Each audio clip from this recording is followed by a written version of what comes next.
Hi, I am the Joe of Puzzles by Joe, and I am not the guy in the picture, but I am starting to look a little like him. I turn 65 tomorrow, and I wanted to do this little video that basically tells about the history of the Clutter games and where they're going. So in 2004, I was working for a company called iWin, and between 2004 and actually 2008, I made 3 Mahjong games for them that was called Mahjong Quest 1, 2, and 3. And then I pitched a game to them in 2008 called Diamonds, and it was my version. I wanted to appeal to the hidden object game crowd that was starting to form after Mystery Case Files came out.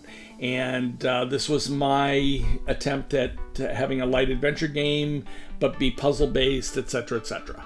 And we were about halfway done this game, and in September of 2009, iWin pulled the plug on it. They decided not to do any more original content, and they ended the game.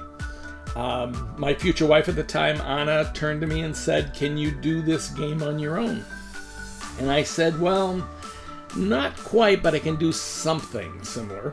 So I created a game called Clutter. It was targeted at the hidden object market without being a true hidden object game. It was basically hidden object with no words. And I'm just going to take you through the 13 Clutters that I've done over the years. So this is Clutter 1. That's Clutter 2. There's 3. There's 4. There's 5. There's 6. And there's 7. And then boom!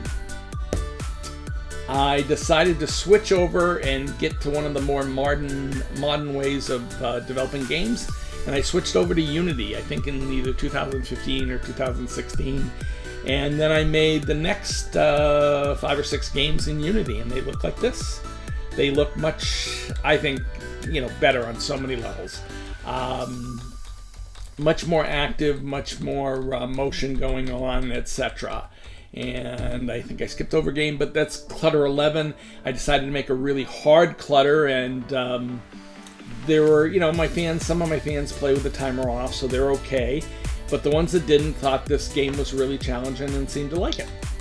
And after that, I made a collector's edition, which was, Big Fish asked me to do that, and so I did it, so it could sell at twice the amount of the prior games, and it did quite well. And it was the story was kind of philosophy and meta and me talking about a bunch of things, and that led to Clutter's Greatest Hits. And this is the game that just went out, and it's doing well, it seems. So the question is, what was coming next? Well, in Clutter's Greatest Hits, I mentioned the next game is going to be Clutter Reflexive, and it's going to be sort of the third one in this series that includes 12 and 13 and so forth. And after Clutter Reflexive, I decided that not this year, because it's too soon to Christmas, but for Christmas 2023, I wanted to put out a Clutter Christmas. And then I got thinking, what do I really want to do after that? And since my birthday was coming up, I decided I was going to commit to actually taking my old Diamonds game, and it's a game that's 14 years in the making, and turn it into Clutter Diamonds, a Peter Zell mystery. And that's what I'm announcing. So we'll have Clutter Reflexive sometime at the end of April next year, and then Clutter Christmas at the beginning of November, and then hopefully within 2 years we will have a Clutter Diamonds. And that's it. That's my big announcement. Happy birthday to me, and thanks for watching.